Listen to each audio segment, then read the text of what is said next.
This is Pet Life Radio. Let's talk pets.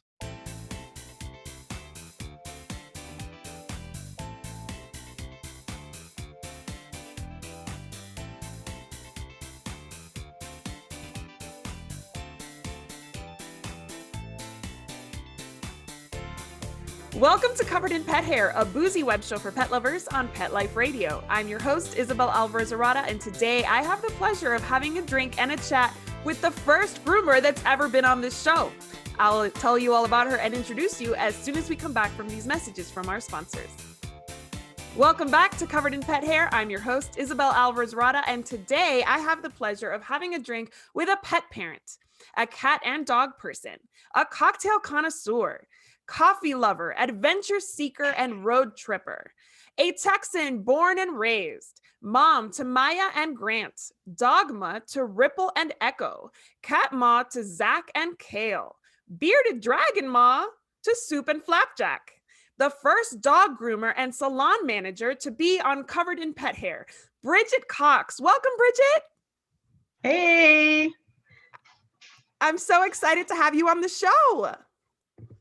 I'm very excited to be here. Thank you for inviting me. Of course, it's my pleasure. I want to know all the grooming secrets. I don't really have any groomer friends. I have friends in the human styling industries, but not in the pet styling industries. So I'm excited to get some insights from you.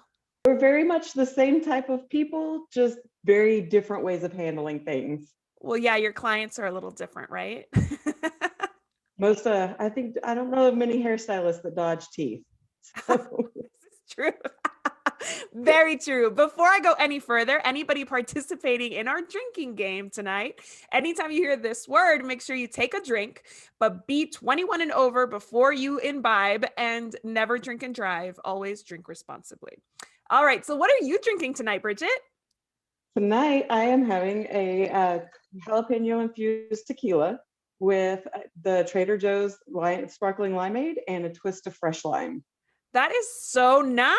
I love a spicy margarita, and I love a semi-homemade cocktail? Mm-hmm. Yeah, that's my own concoction.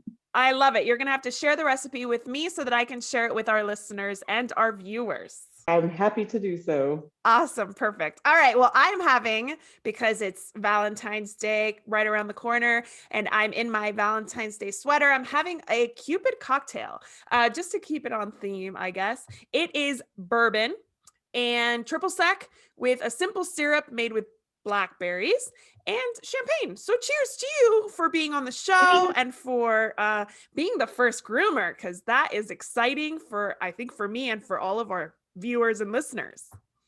Excellent. Thank you. I like to start this show with a game. And today we are playing this versus that, because I want to get your insights on what breeds are harder to groom than others. So I've created a list comparing this breed versus that breed, and I'm going to ask you which is more difficult to groom. Are you ready? Absolutely. Let's do it. Awesome. All right. This versus that. Afghan Hound versus Maltese. Who's more difficult to groom? Well, it's going to actually depend on time consumption. If it is time, then it's going to be the Afghan. If it comes to dodging teeth and trying to keep your hands all intact, Maltese. I used to have a Maltese. She was a mix and she never bit, but I can see how she might have if put in that situation. So that doesn't surprise me. And Afghan Hounds are such elaborate groomer, like styling, I guess. Is that what you call it? Styles? They're more a lot of brush out. Oh. And so you're having to brush and use the right type of tools, and then across their backs, you use a different type of tool on them. It's more of like a stone to pull that dead hair up and out to create the saddle. Oh, wow. Oh, my goodness. We're going to get a lesson today. I love it. All right. Next one. Pomeranian versus Poodle. Who's more difficult to groom? I think it would, again, it depends a lot on the type of style. There are 38 different styles of poodles. So when you come at a groomer and tell them you want it to look like a poodle, you need to specify. Wow. Pomeranians are just mostly, they should be just a hand scissor all over.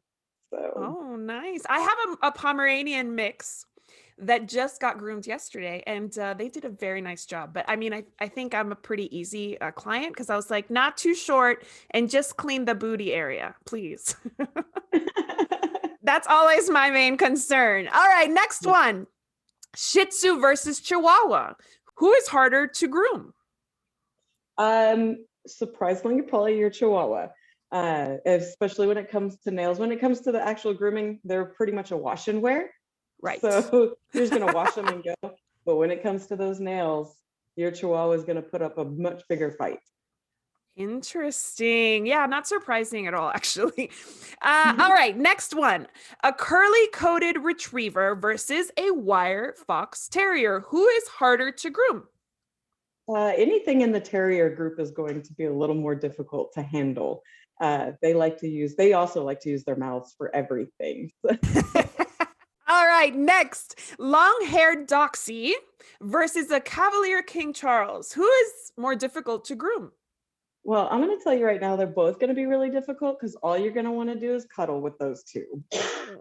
I know. Okay, so my next dog in a very long time, because I have 3 older dogs, and I'm probably not going to be ready to, get a new dog anytime soon, but I dream of a rescued long-haired Doxy.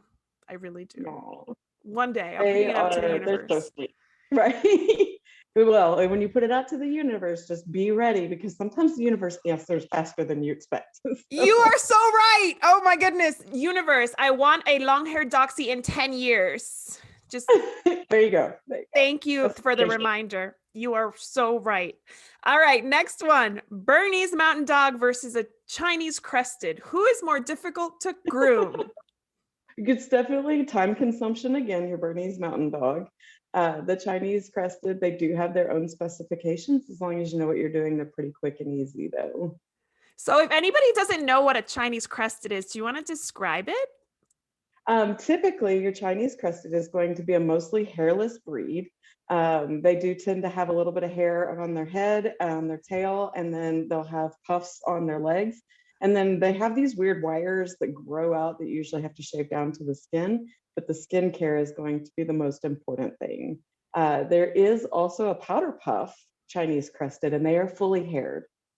I'm loving this. I am loving this education I'm getting right now. This is amazing. Thank you. All right, last one. This versus that. Dog versus cat. Who is more difficult to groom? The cats. They have 5 pointy ends that they are more willing to use. So also cats have thinner skin and they're easier to tear. So you have to be a lot more gentle with them. While they're trying to kill you. Yes, while they are threatening your life and most of the next few generations. So I hear you had a run-in with a cat, which is why you specialize in dog grooming right now. Is that right? Correct. Yes, I got bit by a cat, and for anybody that knows, the reason the cats eat the way they do is they have bacteria that grows in their mouth, and they can eat raw meat because it breaks down everything in there. So when you experience a cat bite, if you don't get it cleaned all the way out, that bacteria will go under your skin and start eating the muscle and the meat under your skin. And I did not, even with the help of a doctor, did not get it all cleaned out, and they had to go back in and reopen my hand. So my pinky got infected real badly. Oh my goodness. So do groomers charge extra for cats than they do for dogs? Yeah. Yes. If you find a groomer that charges less than $80 for a cat, then you're way lucky. And that would be just for a bath and a blowout. And that's maybe not lucky. Maybe they're just a rookie who just is dying to get business. I feel like a groomer who's had a run-in with a cat is not gonna, give the house away, so to speak, and charge pennies. They're gonna charge some money. Right. Well, and when you have a groomer that's worth their salt in grooming cats, they actually have cat-specific grooming tools, which is also much more expensive. Our tools are very pricey, so you definitely want to find somebody that does have experience with cats so that you get your cat back all in one piece. And that your groomer keeps their fingers and hands Yeah. intact. And their faces. So Yikes. I mean, listen, how long have you been grooming? Because you obviously sound like you know a lot about grooming. And I think that people just don't even understand how, like you said, 36 different styles of poodle or 38? 38 different styles. How long did it take you to learn these things? I do have to do a lot of brush up, but you're forever learning. When there are a lot of times people become master groomers, and it takes years and years for them to do that, and you go before a board and within each category. But I fell into grooming about 20 years ago. I started working with a friend of mine because her bather was not showing up, and so I just went in to help her. And little by little, I learned things like how to do feet and how to do faces, sanitaries, proper brushing techniques, stuff like that. So, 20 years later, I'm still learning how to do new things, and new tools are always coming out. So, Wow. conferences, education, continuing education is very important. That is amazing for sure. So, what made you want to do grooming full time? Like, what is it about it that makes it the job for you? Like I said, I kind of just fell into it. I actually was on a different career path altogether, but when you get back there and you start working with an animal, for me specifically, it's the animals that have trust issues, the ones that aren't used to this, and it takes some time to build up trust between them. Um, Being able, no matter how long it takes, sometimes it can take up to a year for me to get to a point with a dog that they are happy to come in, and they're happy. They know that when they leave, they're going to feel good. And so, that's what keeps me going with this, is knowing that I'm helping an animal stay healthy, and and being able to learn new things. I'm forever looking for new things to learn. That's so awesome. So, I want to continue talking about your love of grooming and your love of dog as soon as we come back from these messages from our sponsors. Welcome back to Covered in Pet Hair. I'm your host, Isabel Alvarez-Arada, and today I am talking to Brigette Cox, who is from North Dallas, and she works at a grooming salon as the main groomer and the salon manager. And I'm going to ask her to share what she does in her spare time and on the job to make dogs feel loved. You have 1 minute on the clock, Miss Brigette. Go ahead and start. Give me all the ways in which you show love to dogs. Yeah. Well, my favorite thing is actually getting out and getting to do pet sitting and pet walking on my spare time. And then I try to brush up, watching YouTube videos. Anytime anything continuing education comes up, I try to get logged into that, watch that. And then, of course, I do spend some time cuddling with my own animals at home just to kind of reset. So definitely treats. I would Oh, love doing that. And then sitting down and just kind of brushing them and going over, they love, even when I'm working on keeping their coat and their skin healthy, they love just that touch and that attention and the feeling. And I do the same thing with my bearded dragons. I kind of pick over them too.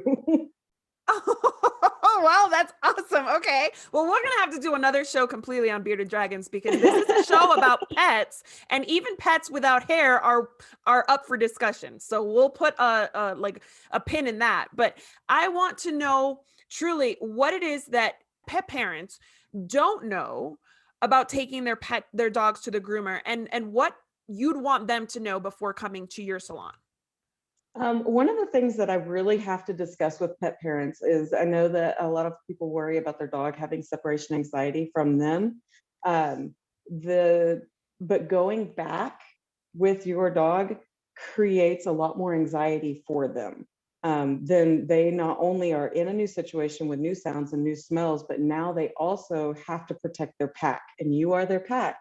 And so they're not focused on me, and their safety has a lot to do with being focused on me or their groomer at hand. Because we need to be able to body language wise communicate with one another, and because we're using sharp objects and Right. we're doing a lot of things. And when your groomer calls you and tells you, hey, this is not something that we're going to be able to do, understand that they went through a lot with your dog and got your dog to a point where they knew that your dog was finished, and they're not trying to be lazy or anything like that. They are really honestly trying not to stress your dog out, and they're not trying to push or even injure your pet, because a lot of injuries do occur when our pet parents are like, no, get it done. Ooh. So having to do it in smaller increments a lot of times helps. Wonderful. And do you, as a scheduler, do you schedule dogs for like a half hour or hour, or can you kind of like give them a break and bring them back to the table? I have a unique situation the way that I have things set up because I am associated with a day play. They can come in and we let them play for a while, and then they get to go back and they get bathed and blow dried. And then if they start to show signs of stress, instead of putting them in a kennel, I have small bedrooms. They're little bedroom suites, and they have beds and they have water, and I can turn the lights out in there if they feel like, if I feel like that would help them. And then they can just kind of chill out and relax. And I will go on to the next dog and then come back and check and see where they're at with their, with their relaxation. And so I do have that ability to do that. And then Sounds like a yoga retreat for dogs. Sounds amazing. I try to make it as amazing as possible for them. That is really cool. I think that's really special. When you say injuries, what's the most common injury when it comes to grooming? Cuts. Definitely cuts. Sometimes the dog will zig whenever we're zagging, and the scissors can go across the skin. Most cuts are very, very superficial. And then the other problem that we have is when dogs are matted, if a lot of people tell us save as much hair as you possibly can. The longer the blade that we're using, though, the more hair we're trying to save, the more likely, because mats pull skin up inside of that hair, the more likely we are to catch the skin and slice the skin. And so we have to go very slow, and we have to be very, very cautious with with those mats, and especially when we're trying to save as much as possible, because it's not in our wheelhouse to want to shave every single dog. We love hair. Every groomer I've ever met would much rather have a longer, pretty scissor dog than something that they had to shave down. So, Right. but we Yeah. definitely don't want to injure them. So, Of course. I can't imagine that a human stylist would want to shave all of their clients' hair either. You want to give them a style. You want them to look their best, obviously. Absolutely. That's so true. Okay, so what can pet parents do at home to show their pets, their dogs love, but also show their coats, their skin, and their nails love between grooming appointments? So there's a lot of things. Definitely talk to your groomer. Once your groomer's had their hands on your dog, they can let you know, because each coat needs each coat type needs different types of brushes or combs or both. And so once your groomers had their hands on the dog, listen to them or ask them to send you pictures of the types of brushes that they recommend. And then each night, what I usually tell my clients is when you're sitting down and watching TV at night, choose a section of the dog. While it's sitting in your lap, brush over your dog. If you have a short-haired breed, play with their feet. Take their little nails and just kind of click their nails. And you can get something as simple as a Dollar Tree emery board and just smooth over the nails so that they're used to being touched. And ears.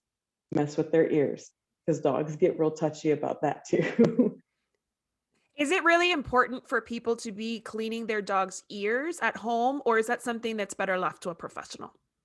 It's better left to a professional. If you know what you're doing, definitely, you can get in there and wipe around the outside of the canal. And then anything that you can see, that you can see visibly without any extra light, you can wipe that out, but definitely open those ears up, take a look. For the braver souls, sniff and see if it smells yeasty. Definitely get your dog either to the veterinarian or take them up to the groomer and see if they can flush them out, or wash them at least, and see if that helps. Perfect. Awesome. Well, I really could do this all day. So tell me one last thing that you think that would benefit a dog before a trip to the groomers. Um, the earlier that you get them started, the better. Typically, I tell people by their second round of shots, bring them in and introduce them. You don't have to leave them even for a bath, but let the groomer learn your dog and your dog learn your groomer. Bring them in, have them, give them a treat, and then let them go. And then the next time, bring them in for just a bath and work your way up. Otherwise, definitely brush them. Just brush, brush, brush, brush, brush. The more they are used to the feeling of that brush, the more we'll be able to do. And then don't baby the dogs. You know, when you're blow drying your hair, make it normal for them. Sounds are very important because the smaller dogs tend to be a little more frightened. Big dogs are our biggest babies. And so, you know, if they run from the vacuum, don't chase them, but just encourage them, knowing that sounds are okay, that things are going to be safe for them, and give them and make a safe environment at home when it comes to sounds. Also, when you're playing with your dog, that hands, you know, that fun, like making them kind of growl and snap at you. When we reach for their face, they want to play that game, and that's not safe when we're doing scissors or grabbing their feet, you know, and playing the little footsie game. So when we go to do nails, they're going to want to play the little like chomp on the hand game. And so that's also not safe because their little tongues don't want to get caught in the nail clippers. Oh, of course not. That's true. So play gently, touch your dog, make sure that they're used to touch, but do so in a gentle way that they don't feel like it's a game to like bite your hand. Never encourage Correct. biting, I guess, is a really good tip for pet parents. Definitely a good tip. I know that it's fun and it's super cute, especially with those little bitty dogs, because it's just, they're not scary. But Yeah. you know, when they feel like they're defending themselves, it becomes a very different thing. That's very, very true. And last question. I know I said it was the last question last time, but I really could do this all day. Is it important for pet parents to find a groomer that they love and trust and keep going to that same groomer for the dog's benefit?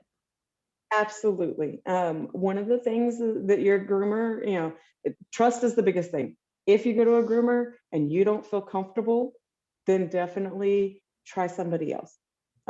If your dog seems like they're uncomfortable with them, try somebody else. But once you find somebody that you know and you love and you trust, keep with them, because one of the important things is as they age, groomers will start, because we have the ability to see the skin a lot more clearly than even your veterinarian. We can find differences in the skin.